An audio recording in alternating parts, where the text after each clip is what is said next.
de Bitcoin en los medios y en particular o principalmente del tema de los medios y la importancia de los medios y su credibilidad hoy día. No sé si podemos escuchar a Javier. Javier, ¿puedes decir algo a ver si te oímos bien? Buenos días, ¿qué tal? Vale, muy bien, gracias. Sí que lo escuchamos. Genial. Vale, pues Javier, teniendo en cuenta que tú eres, digamos, el que más experiencia tiene con la cuestión de los medios y principalmente con un medio muy conocido y respaldado como es la televisión, te quería lanzar a ti la primera pregunta y es ¿cómo has visto en los últimos años la evolución en lo que podemos llamar la jerarquía de medios? Y si crees que la televisión a día de hoy sigue siendo el medio más creíble o con mayor credibilidad dentro de los diferentes que han ido surgiendo con YouTube, Twitter y demás. Claro, aquí hay que poner en valor dos cosas. Lo primero, la credibilidad y luego el consumo.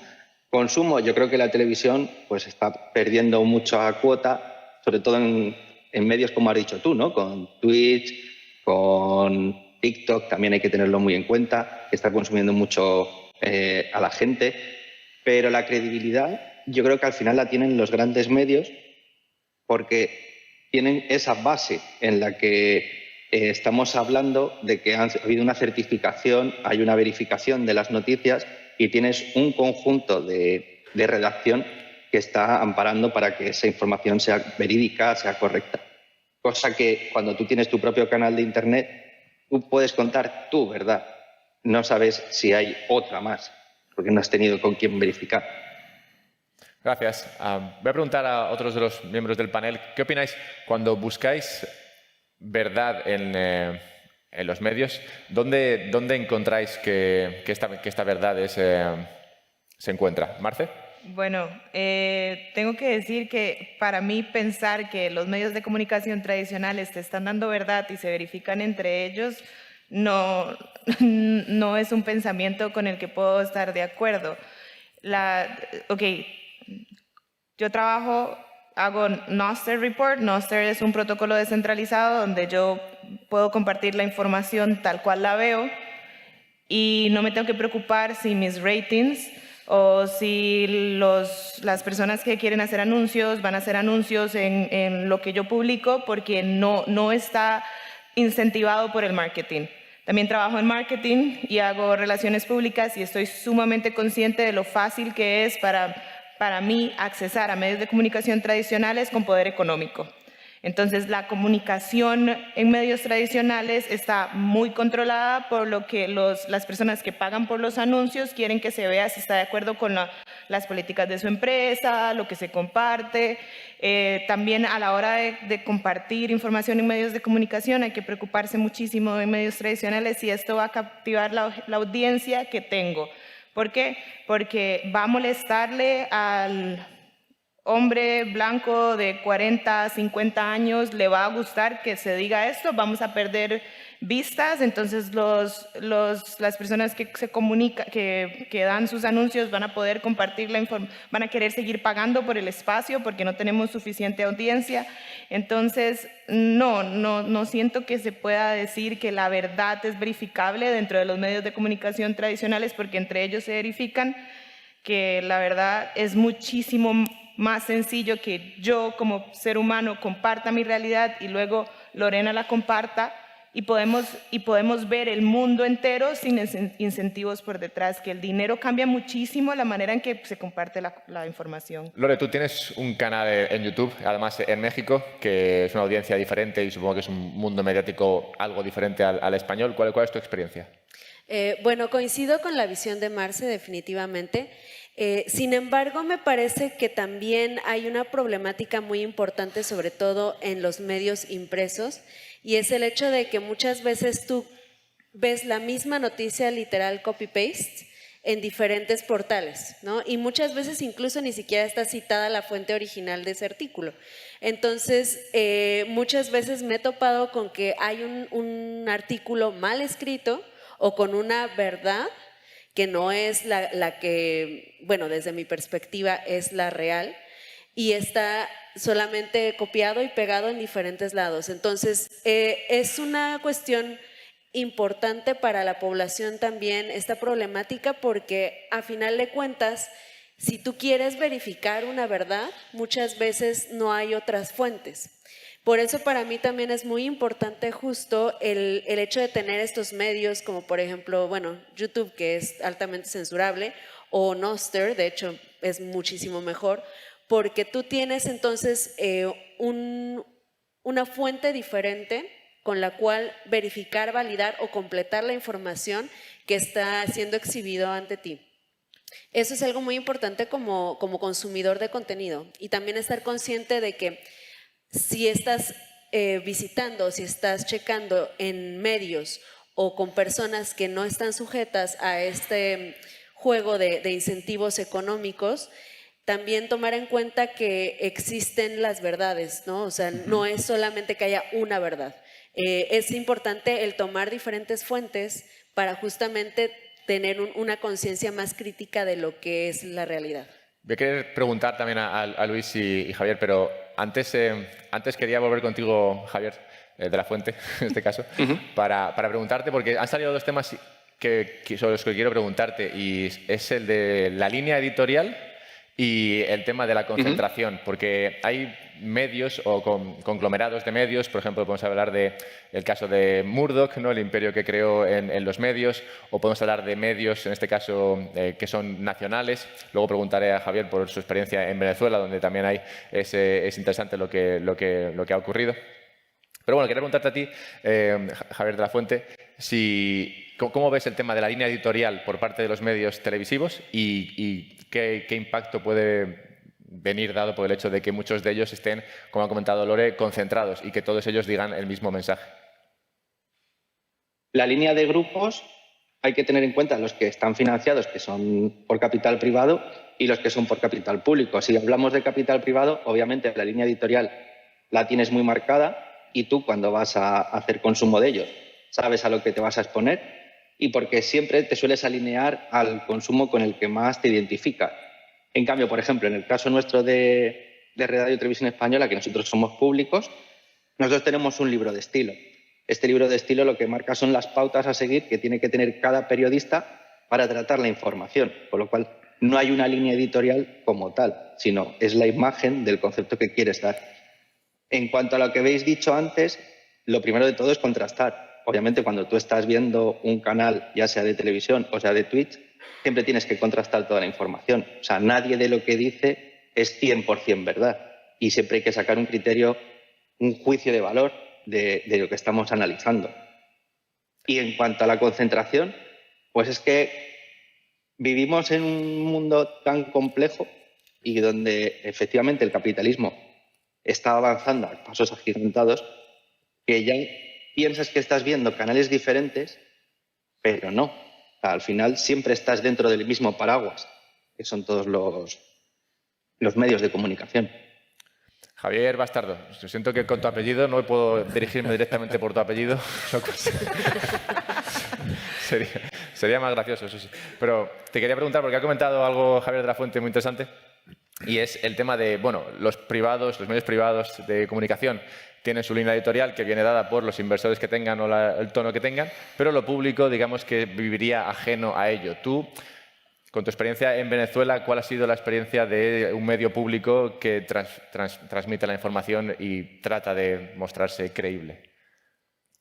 Te das cuenta de que todo es un teatro, ¿no? Al final, quizás hay gente muy, muy ideologizada que todavía sigue los medios públicos venezolanos y lo ven como algo que te está diciendo algo real en alguna manera, pero es que te están vendiendo un país a través de los medios públicos que no existe en ningún lado, ¿sabes? Como que la salud está avanzando, o hacen noticias de que una gobernación entregó unas bolsas de comida a los pobladores de cierto lugar. ¿Sabes? Como haciendo noticias de cosas que realmente en un Estado de Derecho normal no son noticiosas. O sea, siguiendo la agencia de noticias o la agencia, sí, noticiosa del gobierno, creando una narrativa alrededor de cómo ellos están haciendo cosas que no existen.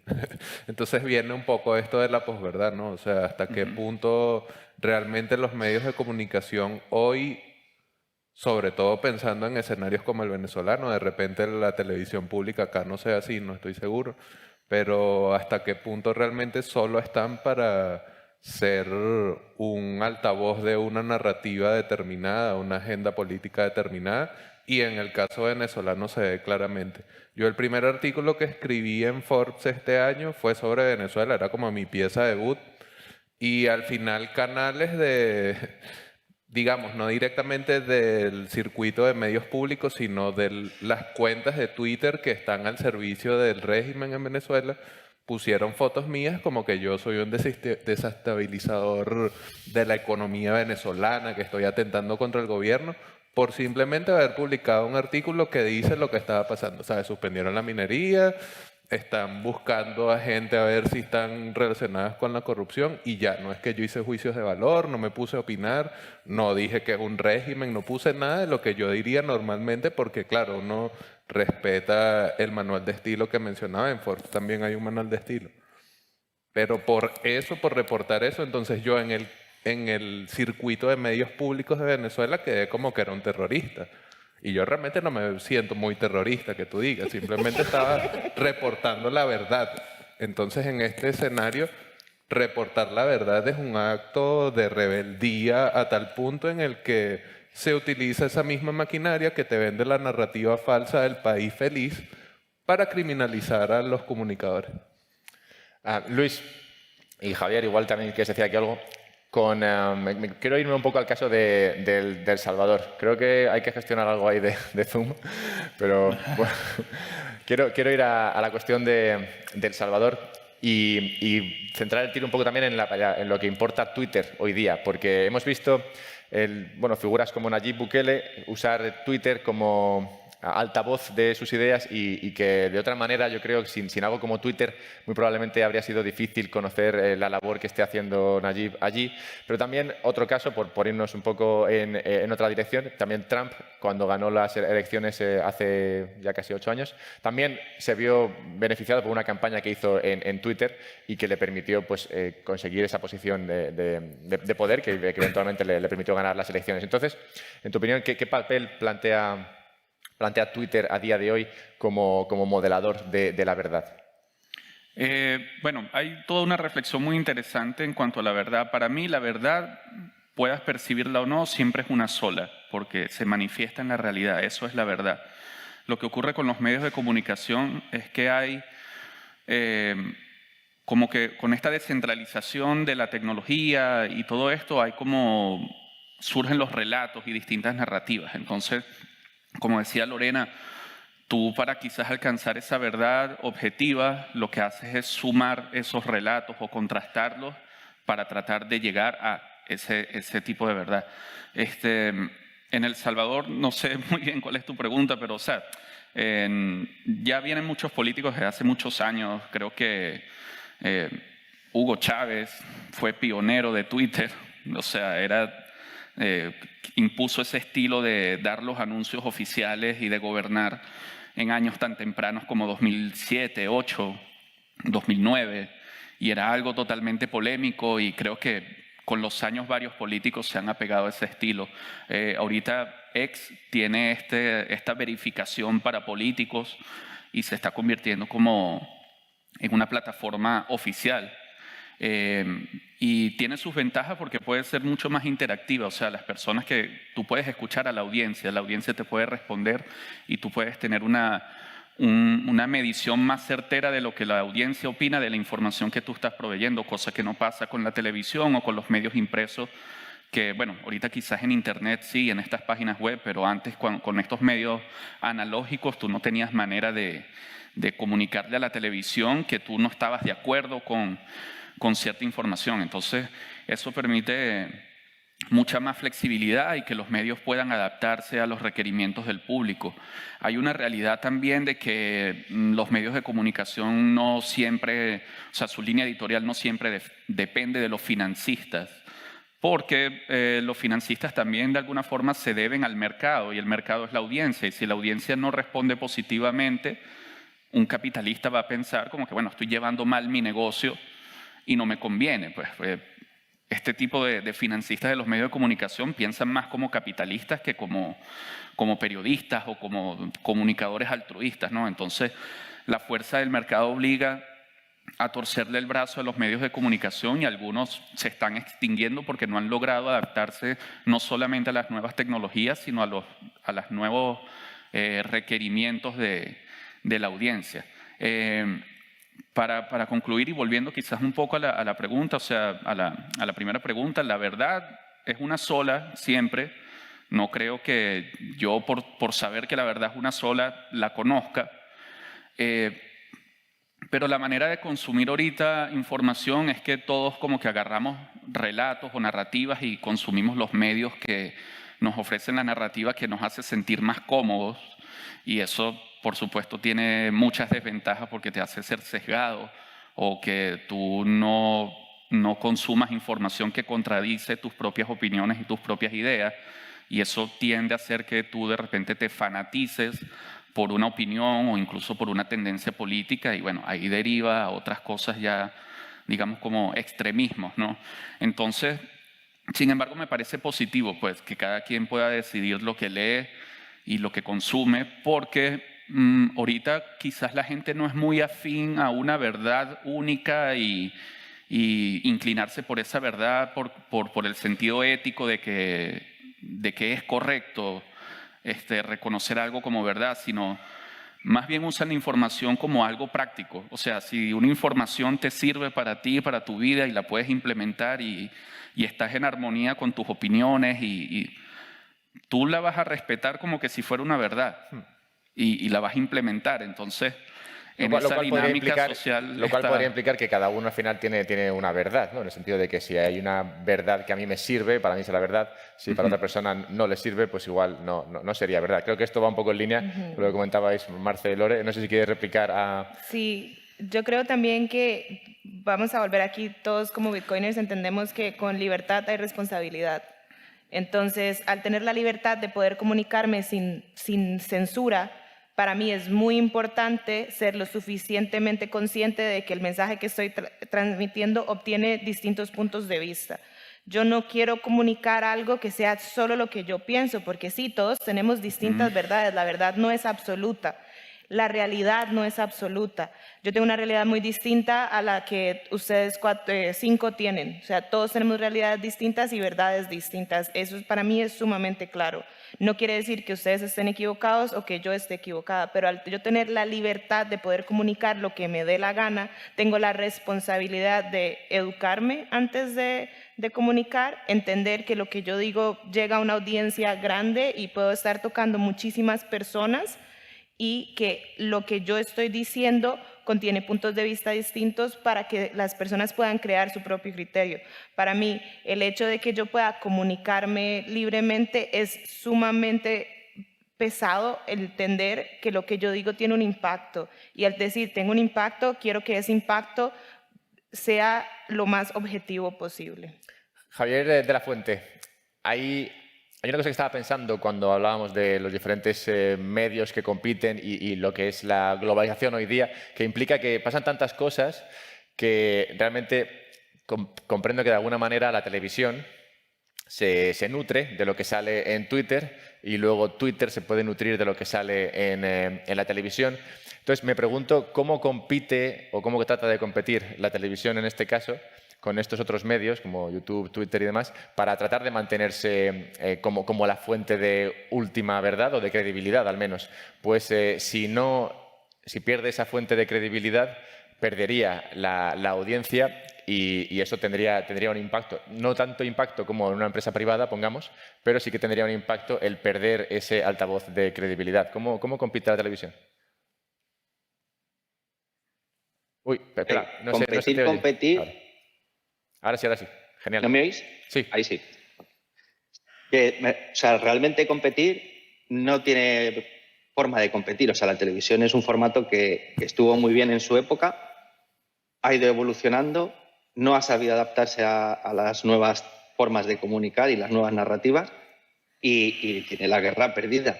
Lo único que puede hacer es transformar y trasladar todo su contenido a estas nuevas plataformas, donde toda la gente va a tener su propia opinión, dar su propia voz, va a tener su feedback. De todos modos, tratáis a los medios de comunicación generalista como si no fueran poseedores de verdad, credibilidad. Y yo creo que realmente donde está el problema, eso es lo que ha dicho ahora, creo que era Marce, es la formación. Tienes que estar siempre muy bien informado, tienes que saber de lo que estás hablando y ahora mismo las redacciones de la mayoría de los medios de comunicación están muy saturadas, o sea, van a machete. Entonces, lo primero que tienes que hacer es documentarte perfectamente y documentarse de Bitcoin hoy en día es muy, muy, muy complejo porque tienes que tener muchas skills y tienes que tener un background que o llevas 10 años metido dentro del mundo de la tecnología, comprendes Internet, comprendes parte de economía, comprendes cómo funciona el mundo, o no entiendes realmente Bitcoin, sí, lo llegas a entender algún día. Porque como hemos visto en la charla de antes, Bitcoin es una cosa para cada persona, no hay un Bitcoin común para todos.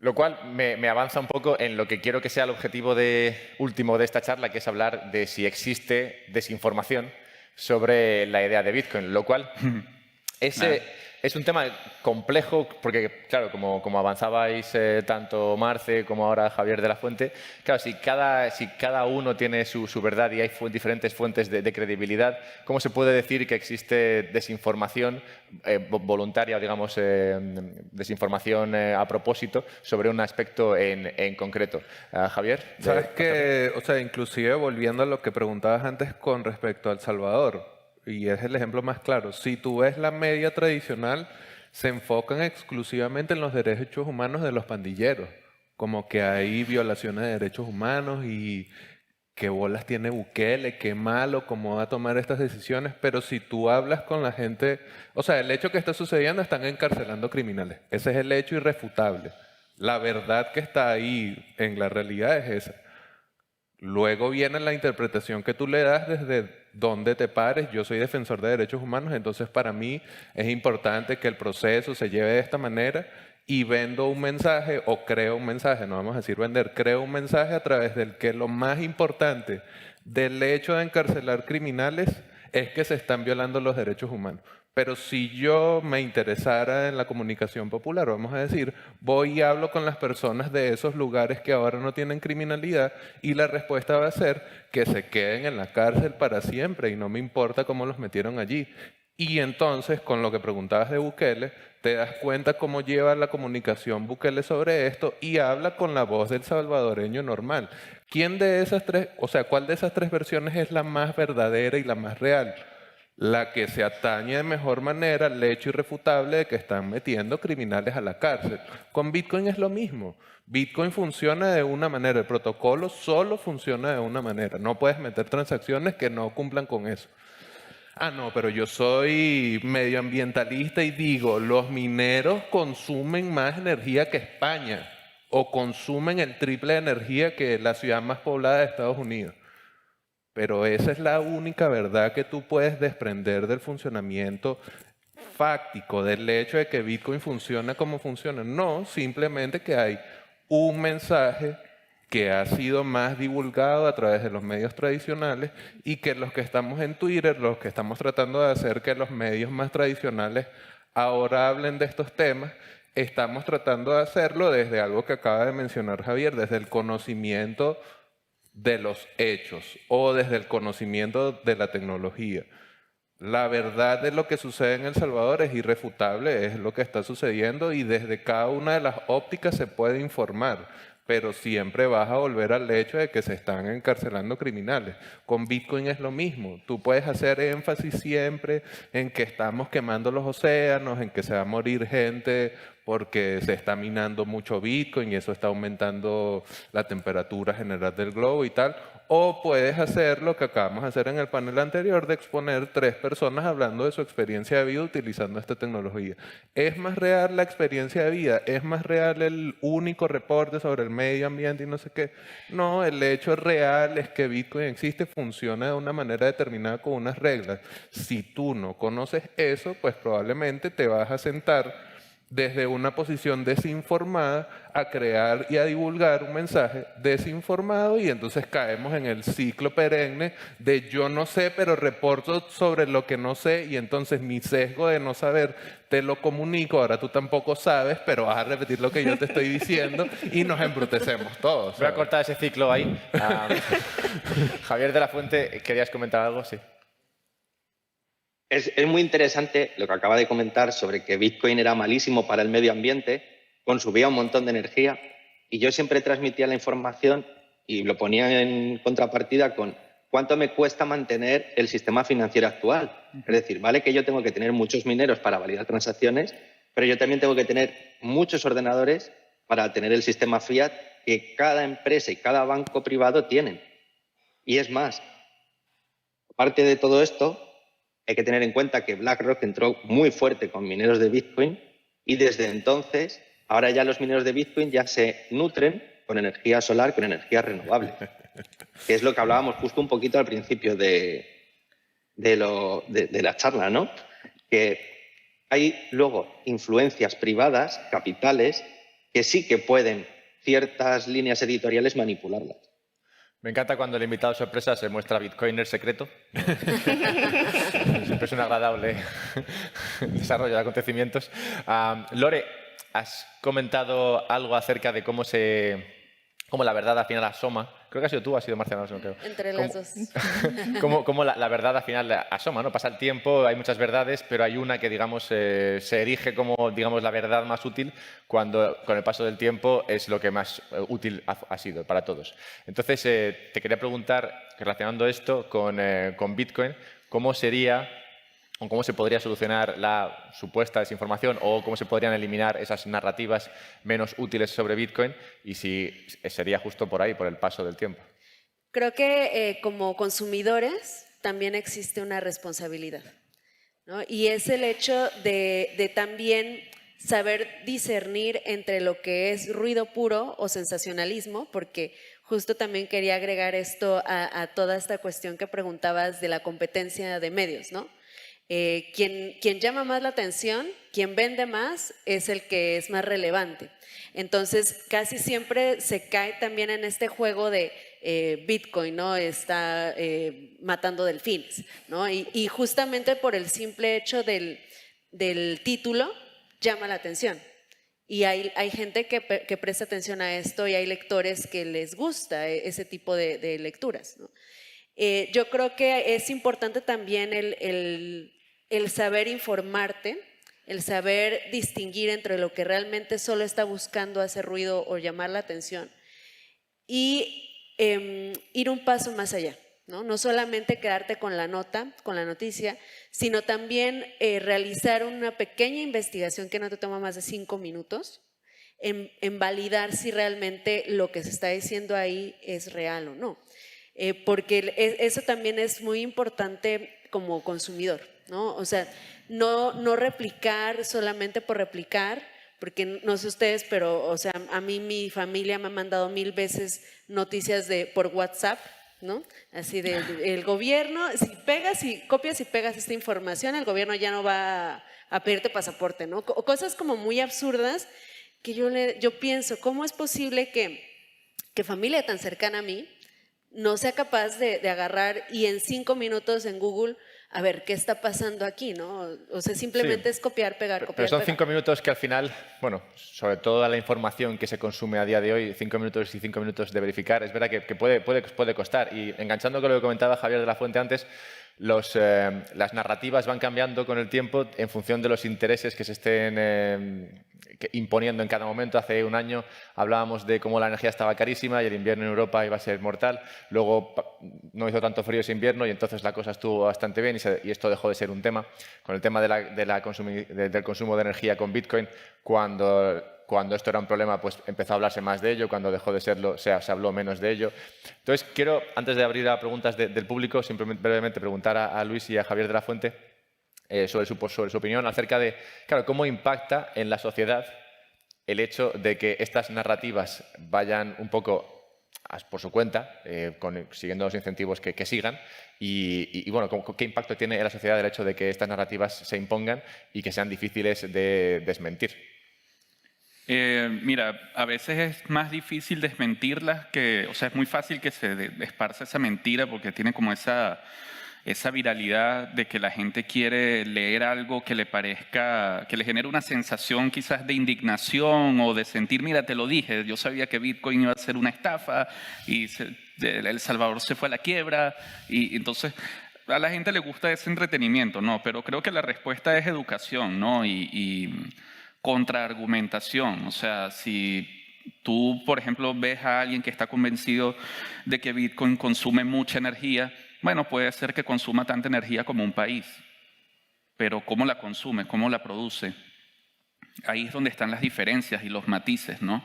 Que creo que es a lo que tenemos que apuntar. Aquí los 5 somos divulgadores de Bitcoin, ya sea desde la formalidad de ser un periodista o un educador o un líder de una comunidad, y todos tenemos como que esa responsabilidad y creo que la asumimos muy bien. Pero tiene mucho que ver con la educación y el debate, digamos, cordial o cortés, porque, por ejemplo, en El Salvador, yo he estado cerca de estos proyectos y de estos esfuerzos educativos y siempre te vas a encontrar a alguien que se creyó la narrativa del medio de comunicación que tiene toda la vida leyendo y que probablemente vaya a confiar más en ese medio nacional que en un extranjero tan raro como somos los bitcoiners, que viene a tratar de convencerle casi en modo predicador de esta nueva pseudo-religión o modo de vida que se llama Bitcoin, ¿no? O sea, hay como mucho...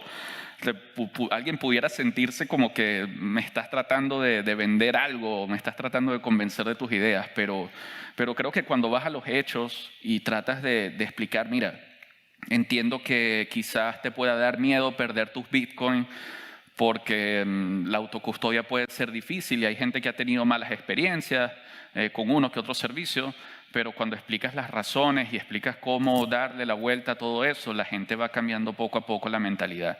Y no digo que haya que cambiarle la mentalidad a la gente por el simplemente hecho de querer conquistar una mente o una inteligencia, sino porque ellos van teniendo como sus propios procesos cognitivos y se van dando cuenta de todo esto. Entonces, desde todos los flancos hay que atacar, ya sea, digamos, atacar es una palabra muy agresiva quizás, pero ya sea desde los medios de comunicación o desde la educación o las comunidades, creo que todos podemos dar nuestro grano de arena y generar cambios y nuevas nociones sobre Bitcoin con todo esto. Javier de la Fuente, ¿cómo lleváis esta responsabilidad como bueno, televisión española en este caso, que tiene todavía gran parte gran credibilidad, sobre todo para el público español, claro? ¿Cómo lleváis esa responsabilidad y qué impacto cómo lleváis la responsabilidad de tener ese impacto en la sociedad y en lo que piensan las personas? A ver, al final, cuando tienes un medio generalista, obviamente te tienes que dirigir a todo el público, desde el niño que te está escuchando en casa con su abuelo, que están los dos viendo el mismo programa. O sea, tienes que abarcar esa generalidad.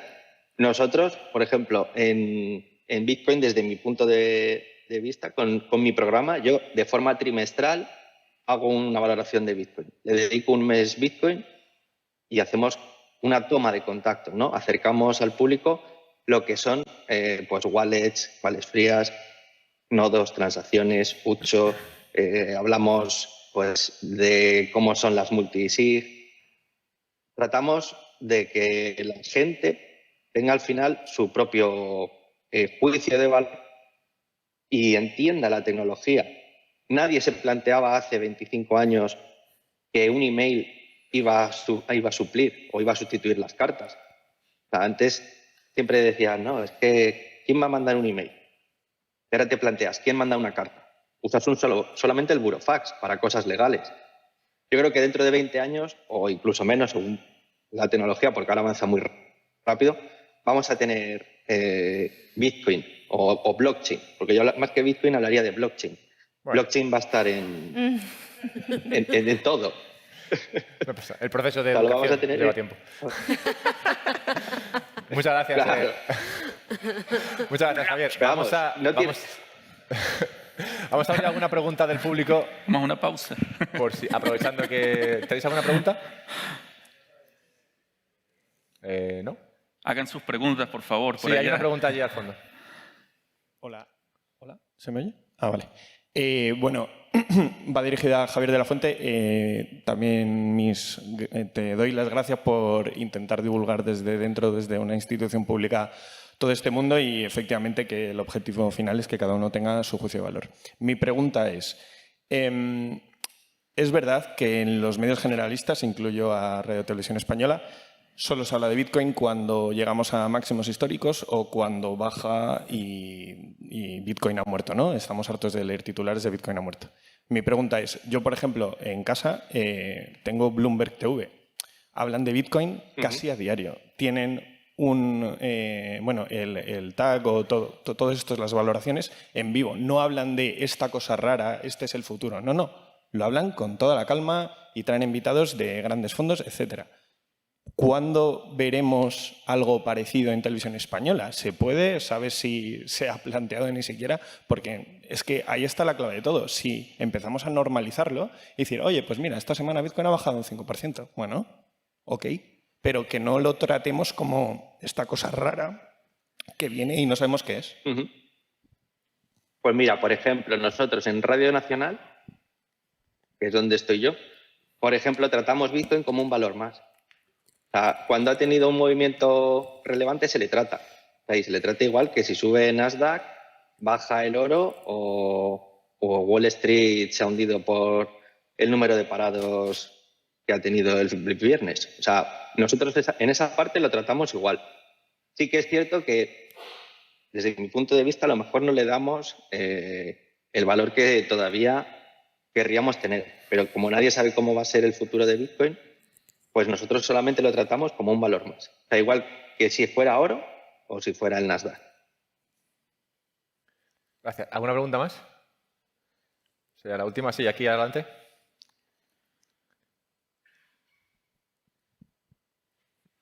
También te diré, por ejemplo, si ves Bloomberg, ya estás buscando un nicho de información diferente a si ves televisión española o si ves una radio generalista o una televisión que no sea especializada en economía.